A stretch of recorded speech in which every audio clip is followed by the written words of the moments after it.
My name is Karen Stevens. I'm conducting an oral history interview with Julie Pierce on Thursday, July 27th, 2017 for the Women's March Oral History Project in connection with the Georgia State University Library's Special Collection Department and in cooperation with the Atlanta History Center. We're recording this interview at the Atlanta History Center in Atlanta, Georgia. Julie, before we talk about your experiences regarding the Women's March, I'd like to get a little biographical information about you. Where were you born? I was actually born here in Atlanta. In Atlanta? I was, yep. That's such a rare occurrence. And what year were you born?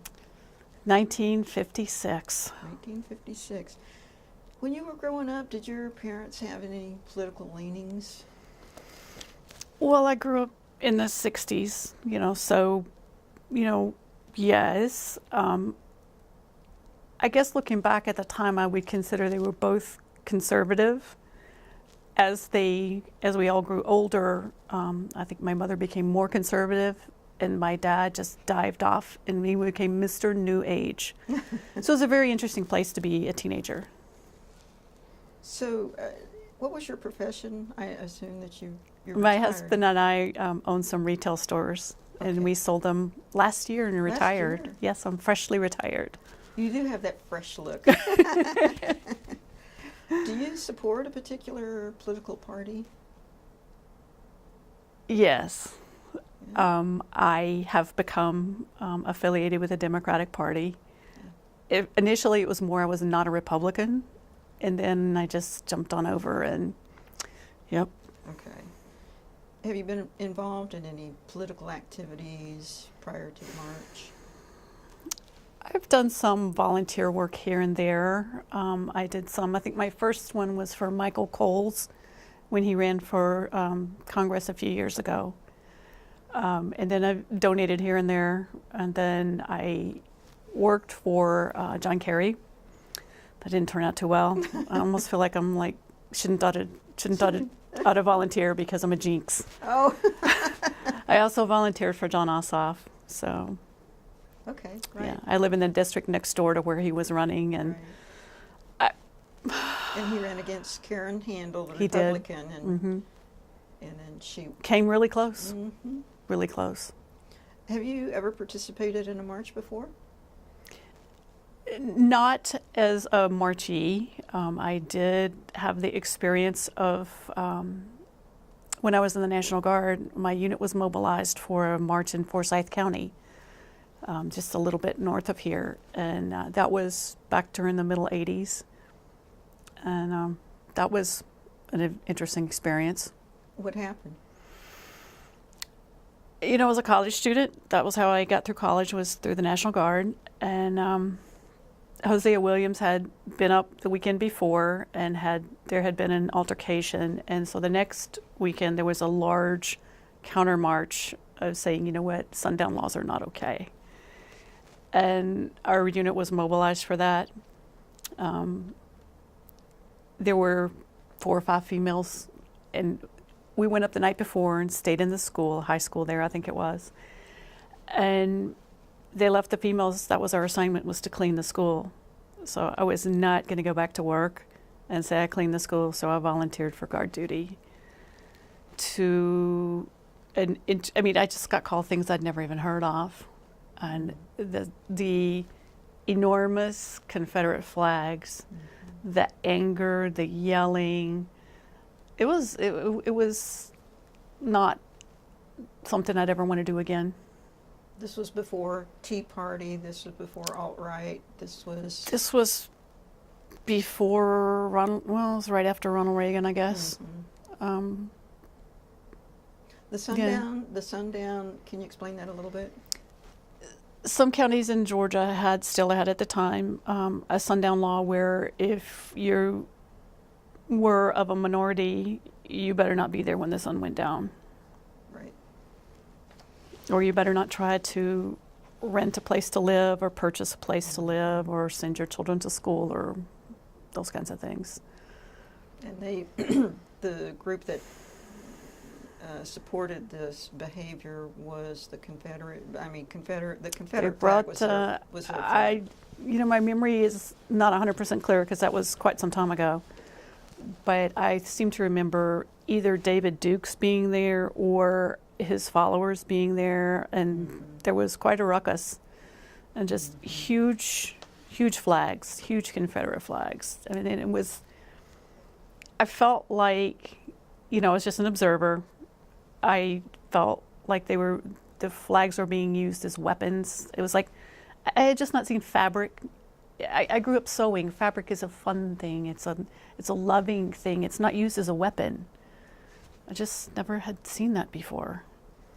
I'd be happy to never see it again. Mm-hmm. That was the march. That was the only march that you Yep. participated in before the Women's March. Yep.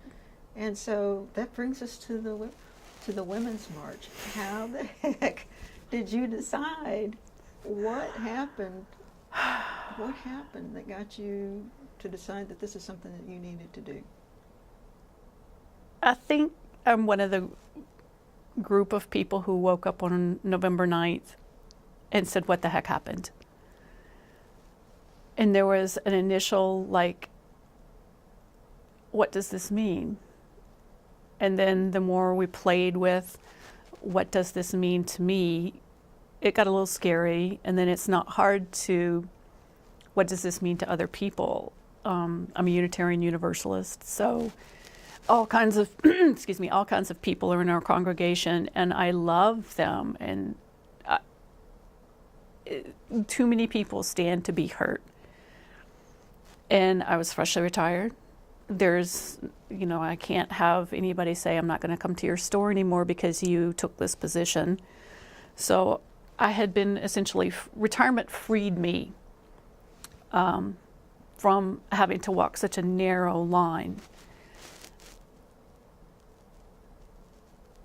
When I was little, I had a spanking in Rich's department store for drinking out of the wrong water fountain. And it was just something, it was the right height for me. I could reach it myself. And what little kid doesn't want to do that themselves? And it was just one of those things I couldn't figure out. And I'll be if I'm going backwards. Mm-hmm. I'm not. Mm-hmm. I used to love to go to YMCA day camp in between summers when I was in grade school. And one year, I was 7, 8, 9, you don't think in the big picture at that age. And for every session, we had gone to a lake. I can't remember the name of it, but it was a lake to swim. Lake Spivey, Lake Oconee? No, I keep wanting to say, it may come to me. Okay. But, we went there and we swam, and it was not particularly clean. It was, just like essentially a water hole. Well, another session of the camp started, and I love to go, so I went every session because I love to go. And all of a sudden, we couldn't get off the bus. And we sat on the bus, and we were dressed for swimming, and we wanted to go swimming, and they wouldn't let us off the bus. So I remember looking out the bus window and seeing the camp director. His name was Hunter. And he was talking to the man who ran the lake, and they were angry and pointing and yelling and angry posture. They finally let us get off the bus and sit on the grass, but we didn't get to swim that day. And towards the afternoon, I kind of figured it out because there were new students that I had not met before, new campers that I'd not met. And the next day, we went to, I think it was called DeKalb Memorial Pool, and it was an African-American pool, but it was spotless. It was so clean. I loved going to that pool because it was clean, and it was nice. Yeah. It was like, what is all of this stuff about? Mm-hmm. And now here we are, 40, 50 years later, mm-hmm. and we're looking at the same things again, yes, from a discriminatory point against African American, but to my LGBT friends, to anybody who has a different heritage. What? Just what? Mm-hmm. And then I think for me, being a cancer survivor, healthcare, Halloween, I'll be 3 years out. Halloween's my victory day. Congratulations. I love Halloween now. Yeah. But this coming Halloween will be 3 years. So I'm not out of the woods. And in the 3 years, I had one, they caught it super early, so they caught it at stage 0. So, medical care is something that I'm going to have. I'm too young for Medicare. What happens to people like me? What happens to people who work a job that their employer doesn't pay? Which angers me, because as a former boss and a former owner of the company, it is not hard to get a company. We used a payroll service. We had insurance available. We had all kinds of, we could even offer partner benefits. And we had great. 31 people in our company. It is not that hard to do. So when some of these huge corporations say, oh, we can't do it, it just makes me angry. It makes me furious. Mm-hmm. But back to the point, what happens to these people, and now that I'm freshly retired, no constraints, people have had a voice for me before. It's my turn to have a voice. It's loud. Ooh, thank you, Julie. So did you know, when did you first hear that there was going to be a march? I heard some little rumblings about it. I'm an avid news watcher. My husband routinely has to take the remote away from me. Is that right? Yeah. I was at a wonderful Wednesday at our congregation, and my friend Jackie, she says, hey, I'm thinking about a bus. And I was like, I'm in. She didn't even have to say any more. I was in. And I was in. And we filled that bus. And there were 55 of us that went from our congregation, and there was a waiting list. We maybe could have filled another bus, but you know what? That was a lot with just the one bus, so we did what we could. And there were marches here too, and a lot of people who weren't able to go up marched here. So you went to the one in Washington? I did. And y'all put together a bus We did. of 55 people. We did. And then, so how was the trip up to Washington, D.C.? Did you go during the day, overnight? How was that? We left Friday night.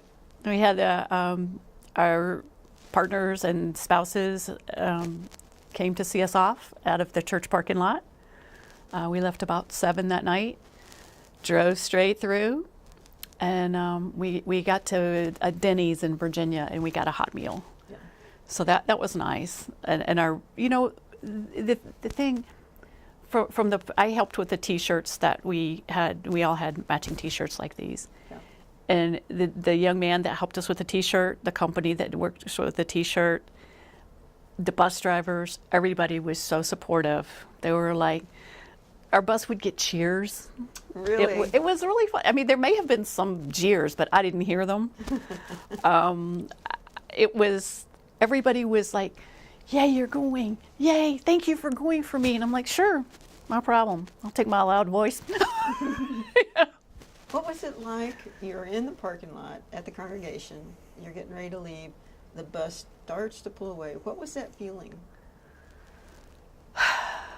It was Inauguration Day, and that was a difficult day for a lot of people. A lot of people who thought they were safe, learning that they weren't safe, and coming to terms with their friends and their families had voted to make them not safe. It was exciting, but there was a weight of responsibility with it. I don't remember that we cheered or anything leaving. I think we might have cheered when we got home because we were on the bus a long time. But, it's a sense of, we're going to do this.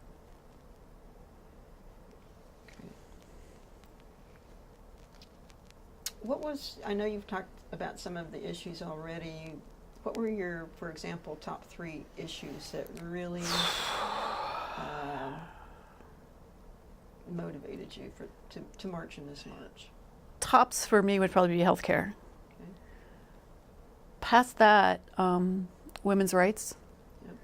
I'm around a lot of young ladies, 9, 10, 13, 15. You know, I still figure skate, and I see these young ladies in the morning, and I think about the things that I got to do that they may not get to do because of the rights that I had, and that I had them, and now they're at risk of losing them. So women's rights for not only for the young ladies, but for people who work for companies that don't give them health insurance and they have nothing, for single mothers, for single fathers, for anybody that didn't have a voice, for my LGBT friends. You know, I worry probably most about them with this change in leadership in our country, because it's not okay. I mean, I'm very happily married. My husband and I have been married 27 years, and what somebody else does has no impact on me. I just don't get it. But, you know, my favorite Aunt Betty, her son actually marched too. So I never saw him there because it was so crowded. We couldn't have found each other anyway. But he marched. Who's Aunt Betty? My Aunt Betty, my favorite Aunt Betty is 93, I think, maybe 94. She's my dad's sister. She also was born here, and she married and moved to Stephenville, Texas. Well, Aunt Betty is a force of nature and one of the best forces possible. She has such great stories of the things that she's done and that you have to put them in the context of the times that they were. But she has always been an activist. I think she was just born an activist, probably. But she has done things like during the strife with the buses, you know, the public transportation buses in the 60s. She and my The boycott? Mm-hmm, in that time, Yeah. in those years, right around in that time. She and my grandmother would get on and ride in the back of the bus. They would go sit with people that society said they shouldn't have to sit with, and just sit there, just like they own the bus. Mm-hmm. When she moved to Texas, she was not happy with some of the attitudes that were expressed at that time, and she pretty much was responsible for the desegregation of the school system in Stephenville. Amazing. I love Aunt Betty. I love Aunt Betty too. Aunt Betty is amazing. But it actually worked out where we finally got enough cell coverage where I could FaceTime her from the march. Really? Aunt Betty she's on an oxygen. She couldn't have come to the march. She physically couldn't have done it. But you know what? I FaceTimed her and she marched along with us. Oh. That's probably my favorite memory, was being able to march with her. Oh, how sweet. Did she march? She marched the whole march? We couldn't get cell phone coverage till right at the end. Oh, So she marched with us for a little bit. So, yeah. what a great story. She's the best. She's the best. If you have a photo of her, maybe we could upload I do. it. Okay, excellent. We'll attach that to this file, this video file. Did you see other issues represented at the march in D.C.? I saw a lot of women's issues, reproductive health, you name it. Healthcare was a big one. I don't think I'm the only person who's very concerned about healthcare. I agree. So, Before the march, let's say it's a week or so before the march and it's getting closer and everybody's getting ready. Did you have expectations about what the march would be like? I wasn't sure what I had gotten myself into, but I was going. Mm-hmm. I think there was a feeling that I'm not going to take this lying down. And it's one thing to have an election and your candidate doesn't win, but when the candidate who wins belittles people, the disability rights issue, the sexual assault issue, no. And if we're quiet, it will become the norm. So it was just a sense of, okay, how many things am I going to have in this backpack? Because we had, the rules kept changing, and it was like, okay, you have to have a clear backpack. Okay, well, then clear backpacks where all of a sudden you couldn't find them because everybody was getting them. And so some people wound up with clear tote bags, but we all got it done. And it's like, okay, what things am I going to need? And, all of the things you have to think about if you're going to be away from anything you might need for 8, 10, 12 hours. So it's like, okay, how much water do I really have to have? Because you have to carry everything. And there's no way to refill a water bottle, or, you got to pack it in. And so it's like, okay, do I really need this? Do I really need that? And plus, my seatmate and I we had gone up and we banged on doors in South Carolina for John Edwards. So we have a little bit of a history together, a good one, a very good history. And, we were back and forth on, are you bringing it? Okay, I'll bring that.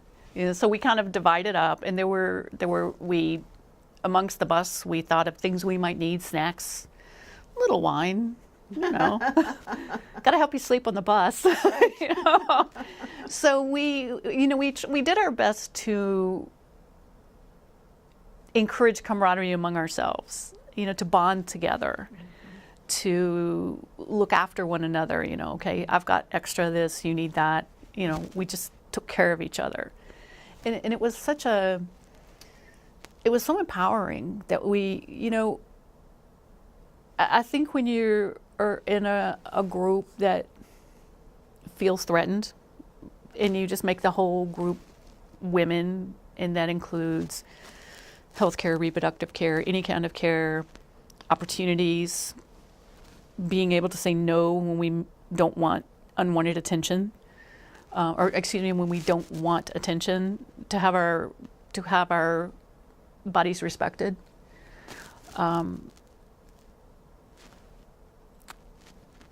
I think there's strength in numbers, and the closeness that we're forming, because our group came back. We've spun into a women's group in our congregation. So we're continuing to work together. We may have to march again, and we'll do it. So would it be safe to say that you feel the march sort of started a movement that your group has sustained? I do. I think it started a lot of things. And it's easy to lose sight because it sort of feels like there's been 6 months of a water hose blasted at you. So when those moments of feeling I've just been blasted with another water hose and going, oh, how could this be?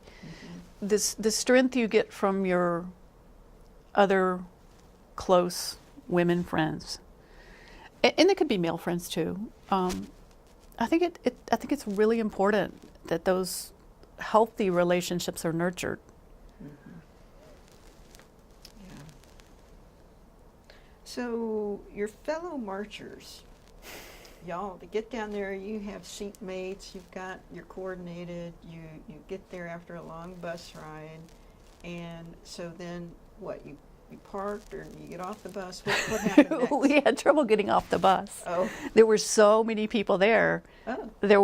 It's sort of like if you've ever been on the MARTA when the concert lets out. Yeah. And they just keep coming down and there's almost nowhere left on the platform. Right. There was nowhere to get off the bus. It took a while, and then we had to walk a good ways to get to the march. But we did. And it was, I kept hearing that there would be a lot of people there, mm-hmm. but it was a crowd like you couldn't, if I wanted to do this to my hair, mm-hmm. I would have to, Really? I would have to pull myself in. It was so incredibly crowded. And it was such an atmosphere of bonding. I mean, people you didn't even know. I mean, and there was just so much positive energy.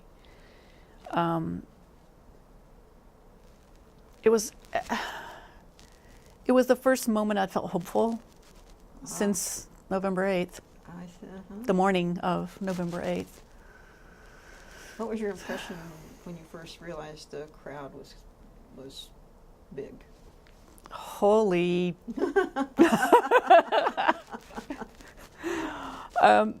You know, our organizer, Jackie, had organized us, and we all had little teams, and it was like, how are we going to stay together? Which was really hard to do, and we did get separated into several factions. And, you know, we were all going to the same place, and so we all went to the same place, and we met back up. We also had an organizer who was very, very prepared, and we all knew the exit meet-up point. We knew where to go to, and we all had phone numbers. And we actually had them on our arms. So like our leaders group, her immediate little sub-leaders under her had her number. I had 5 or 6 people that they had my number. And so if you got separated, here's my number, it's right on your arm. Or if something happened and you're injured, there's the number to call. I mean, it was kind of obvious. You know, we weren't going to let anything come between us. Nobody was going to get left behind, no matter what. Nope. Good thinking. Our leader is a force of nature. Yeah. Our leader on the bus, let's put it that way. So describe the atmosphere at the march, the rally. You said that it was a positive energy. It was like it was alive, like electric maybe. There were speakers, and we were so far back it was a little bit hard to hear. Plus, I'm getting a little older, and that could have had something to do with it. But I had a little bit of trouble hearing all of the speakers. But they spoke. The part that I did hear was uplifting. It was empowering.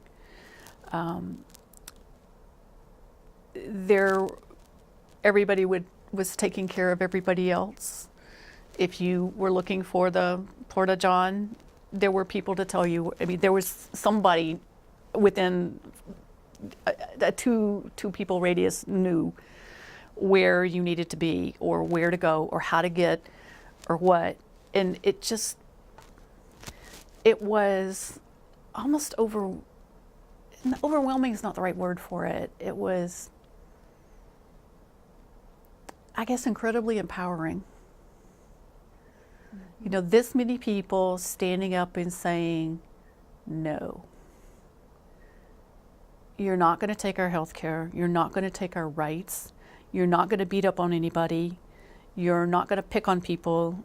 And I'm going to do everything I can to keep you from bullying. And that's really all you can do, I guess. But that was the environment we were in, is like, we're going to push back. Did you see signs when you were there? I did see some. I would have loved to have been able to stop and read them. But you know, you're kind of in the flow of the crowd. Mm-hmm. And when we went, I had one cataract done, and the other one wasn't done yet, so I couldn't see them. Were people chanting? It was very noisy. It was, I don't remember any particular chants, but there was chanting. There was enthusiasm responding to the speakers. It was a very powerful experience. So. And people were wearing hats. I see that you brought one. I did. This was knitted for me. All of the people on our bus had one. This is my hat. And my hat had a note from the lady who knitted it from me. Uh-huh. And it says, Women's March on Washington, January 21st, 2017. This hat was handmade by Dana Woolert. Resistance in every stitch. Resistance in every stitch. Resistance in every stitch.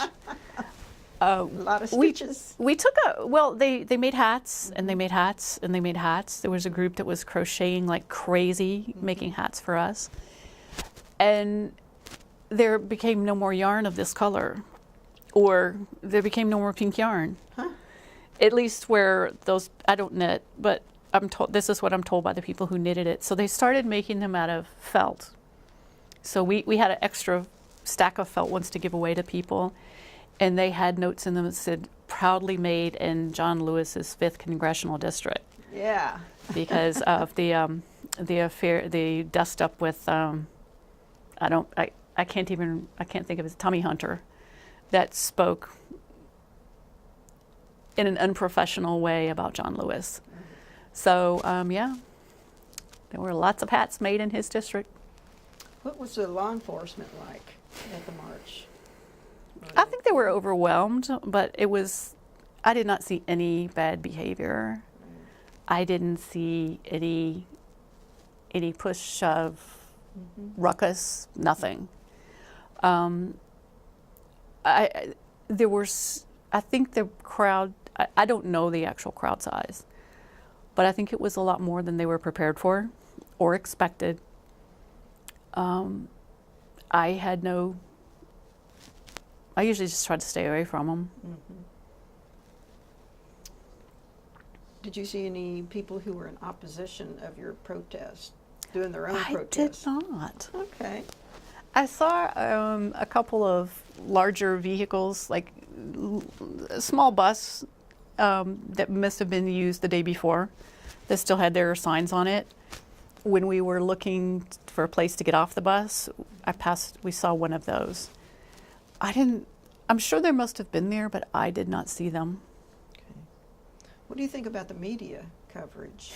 And when did you start picking up the media coverage, since your cell phone signal You know, was spotty? the bus that we were on had Wi-Fi, Oh. so we sort of found out on the way home. I didn't really hear anything that I was not that made me unhappy. There were a lot of people there. We were well behaved, and I think they made a poster. They made a long. I didn't get to see it, but they made like all the posters and put them on a long fence, like an open graded fence. Right. And I think some people accused that of being litter. I think it was a political statement. Mm-hmm. And I think it's our First Amendment right to do that. Mm-hmm. And if you want to think litter, at least it was all in one place. You said that y'all got separated at a number of different places. Did you, well, those of you that were able to stay together, how were you able to stay together? When we started getting separated, there was a core of us that were trying to stay together. We were given Jackie went to look for them, our leader went to look for them. And she was not able to get back because the crowd was, she couldn't have, if the crowd is moving this way, you can't go the other way. Mm-hmm.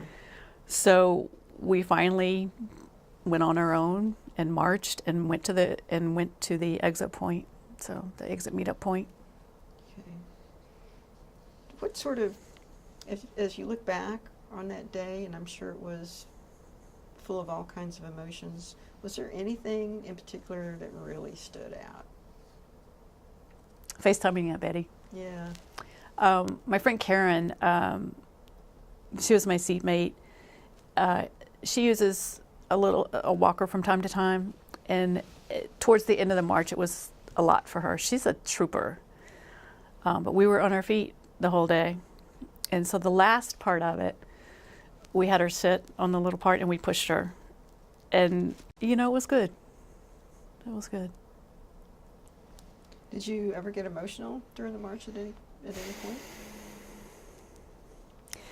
In the sense of, thank God I'm not alone. Yeah. When you look around and you see so many people that are there to stand up for you, just like you're standing up for them, that was a little bit, yeah, emotional. Yeah. Felt it. Yeah. We all have to fight for each other now. Yes. What was the ride home like?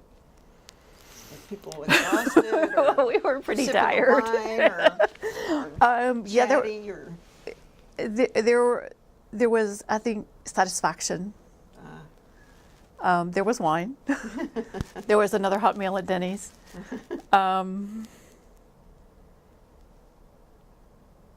It felt like a big hug.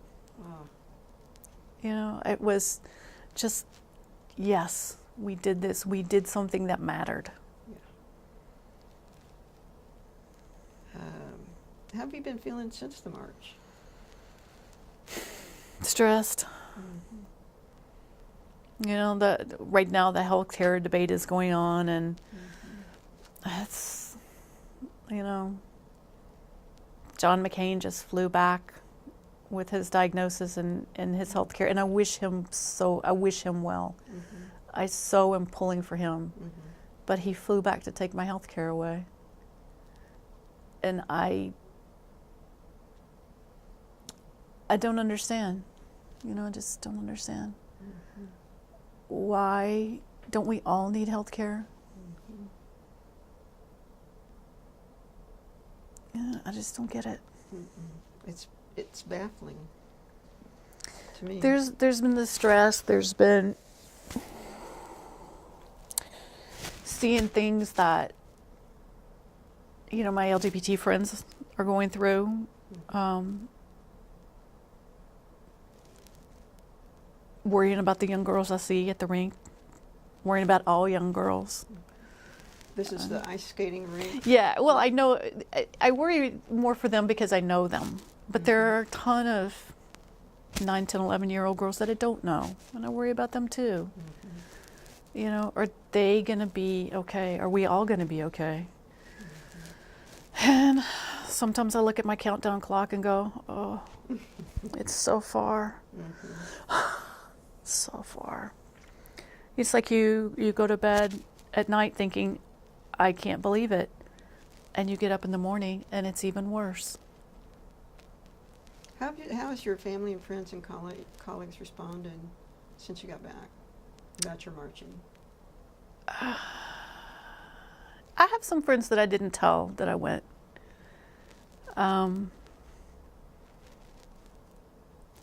I think passions are so high, probably even worse now than they were at the time of the march.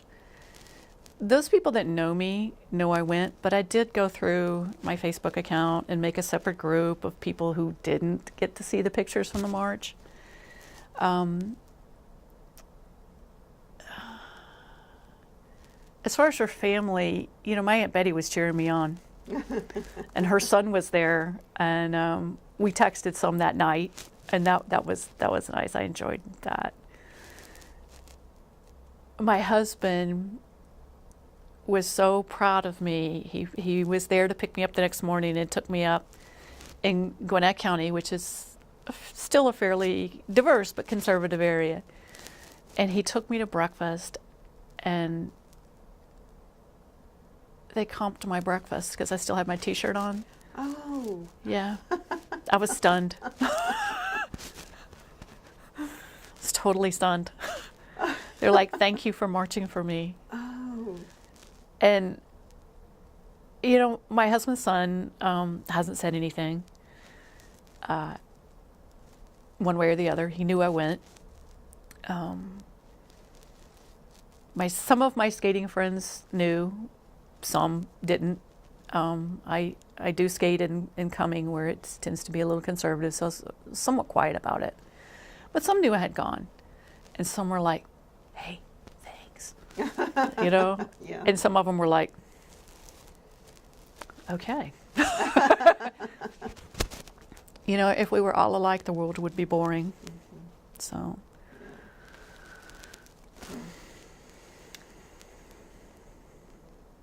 What do you hope will happen?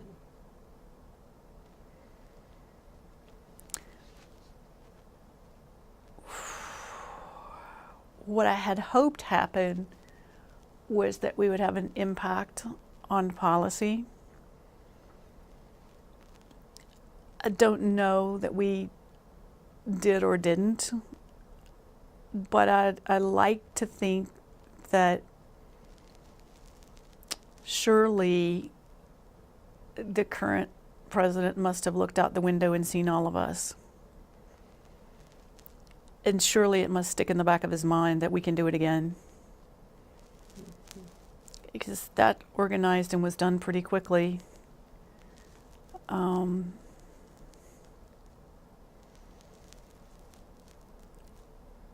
What I hope will happen is that we'll finish out this period of our political history without any further damage, without people losing their health care, without people being forced back into the closet, without young girls or young women being denied their reproductive health or being treated as an object. I guess what I would hope would have happened would have been that we would have had more impact on him, but I don't know that anybody has impact on him. I hope going forward, I hope we continue to stick together, take care of each other, because we can't count on the people now to do that. What's your greatest fear? Me personally, Mm-hmm. losing my health insurance. Okay. So I assume that you're going to continue to be a part of the coalition that y'all have formed since Women Empowered. Women Mhm. Empowered. That's the name of That's your, the name of our group, yeah. and y'all have events, and what else do you do? We meet monthly. Mm-hmm. I think our first meeting might have been in April, because we went through a period of, okay, let's meet. What would we want to do if we have this group? What would it look like? And then we met, and women in our congregation came, and we put up poster boards around and gave out, little stickers. I said, okay, here's some things that have been mentioned that we might like to do.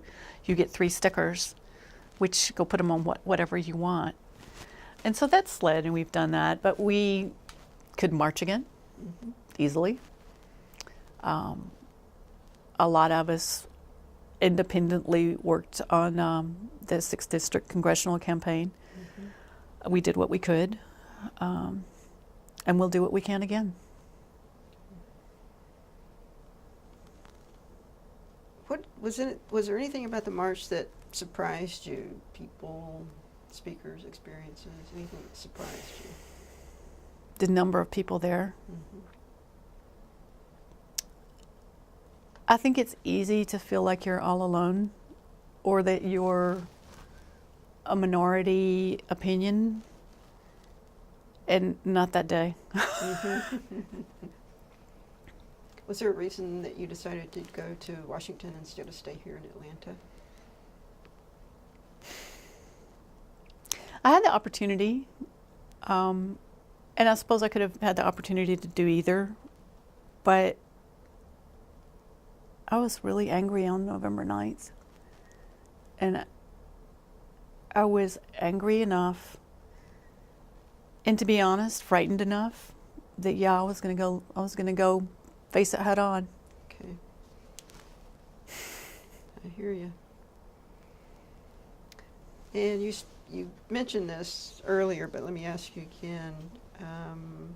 Have you felt about the new government's activities since the march? Where do I begin? That's kind of my thought. I have, just on healthcare, I have written, called, emailed,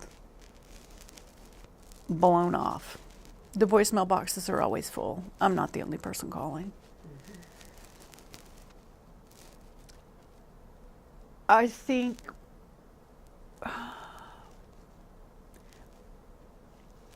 it's not a nice way to say this.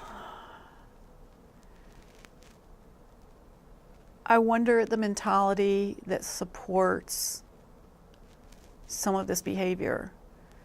And it may be just the generation I'm from. I was always raised that the president is someone you respect. This is your leader. And I've seen presidents that I didn't care for particularly, or that I might have been really disappointed in for one thing or another. But I've never been, oh no, there is nothing about you that represents me. My husband and I went on a safari recently to South Africa, and we debated, should we get like little Canadian flags to stick on our luggage? It wasn't as bad as we were afraid it would be, but we were asked about it. And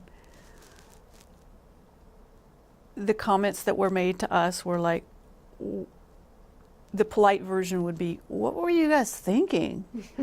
Or smoking, or, you know, and you can fill in the missing words. Sometimes when some of these tweets are put out on the news, it's like, oh dear God. In what world is bullying the Attorney General, who was your major supporter, okay? And in what world, I was watching Rachel Maddow last night. I think it was Rachel Maddow. It might have been Lawrence O'Donnell. And they were like, when he made fun of a disabled reporter, they said nothing. When he went off about the sexual assault, they said nothing.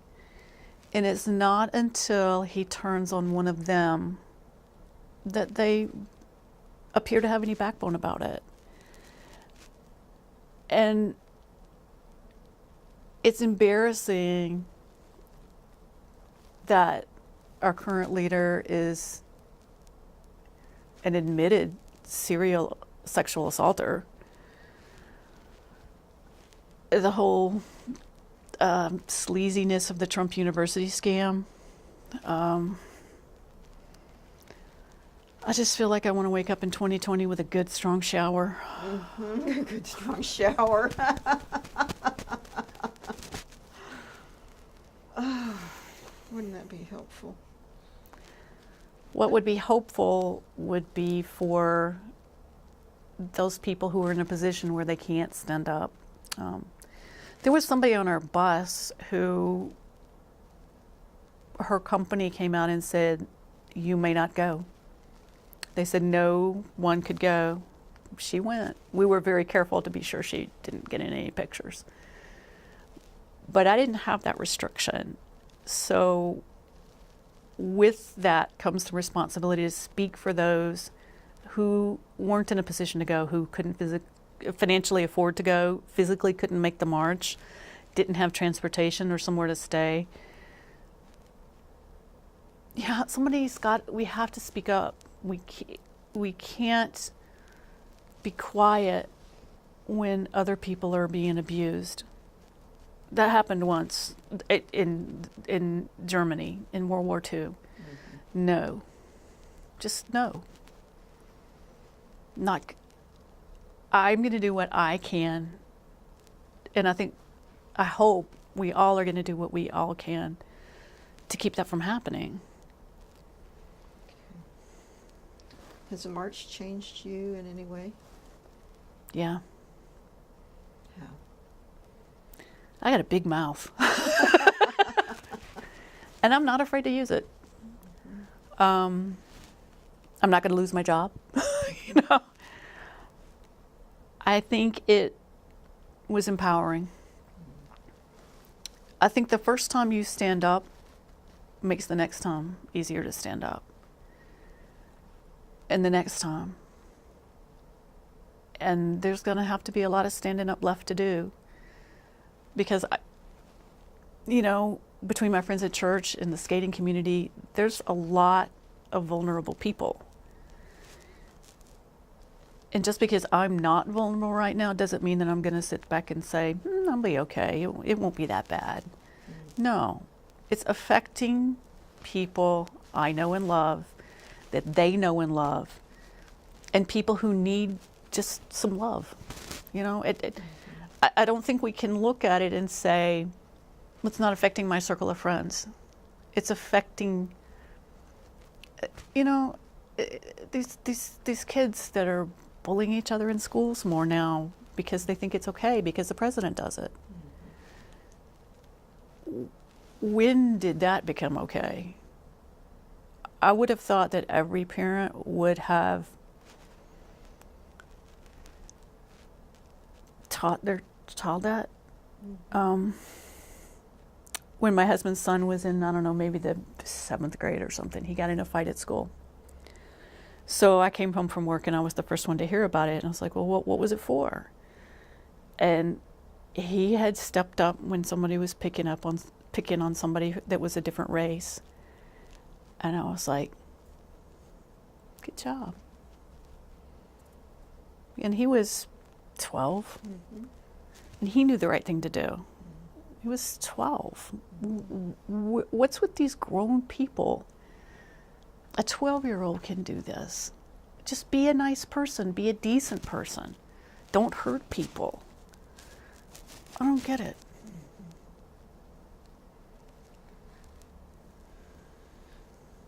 What strategies can you suggest for people who are trying to cope right now? Find friends.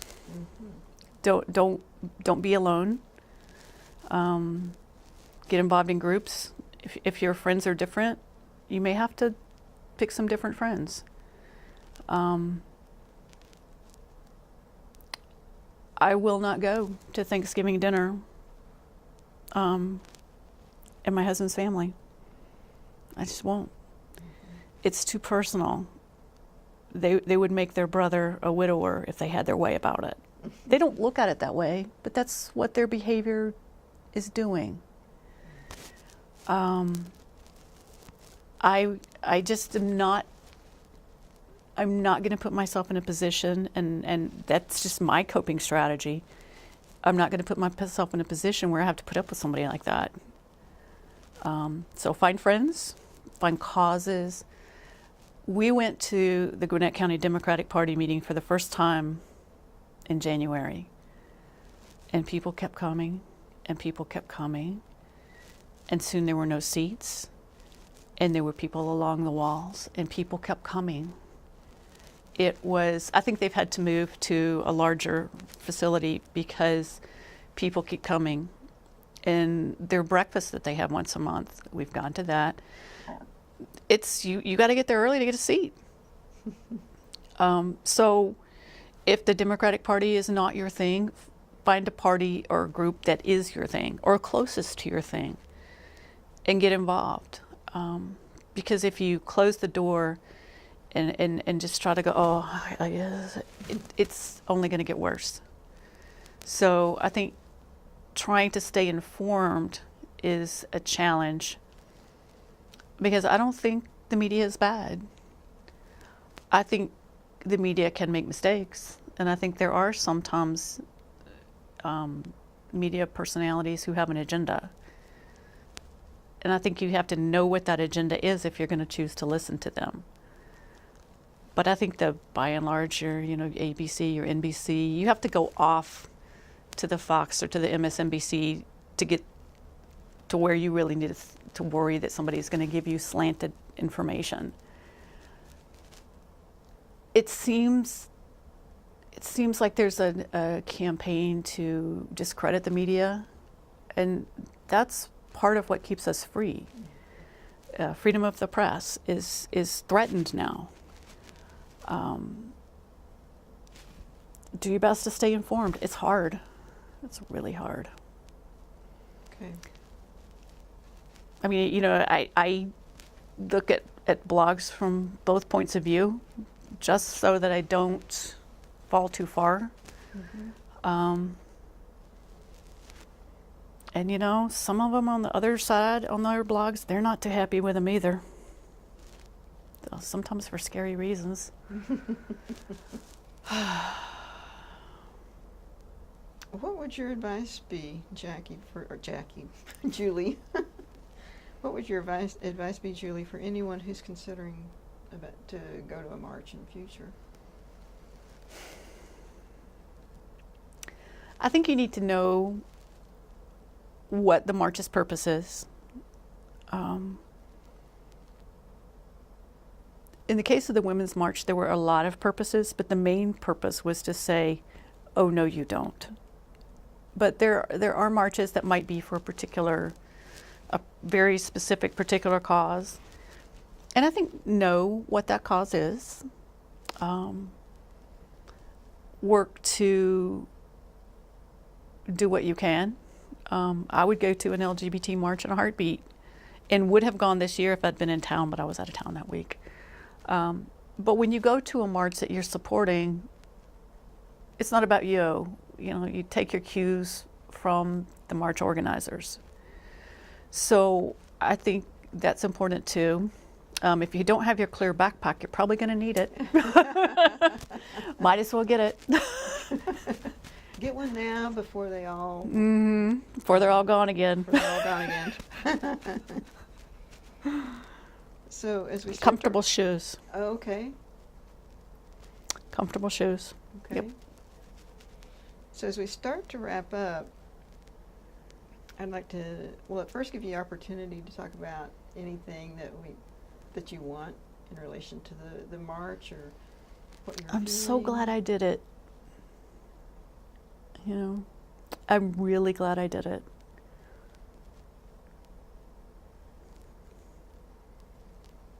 Can you say a little bit more about that? Well, again, I think it's that first step. And when you take a step, the second step's easier, the next step's easier. The more friends you have, the more the new connections you make. For me, it was an uplifting, powerful experience. Okay. Well, I can't think of a better way to end this interview than with that. And so, Julie Pierce, thank you so much for participating in this oral history project. We really thank you for marching for us. And thanks again, I really appreciate it. Thank you.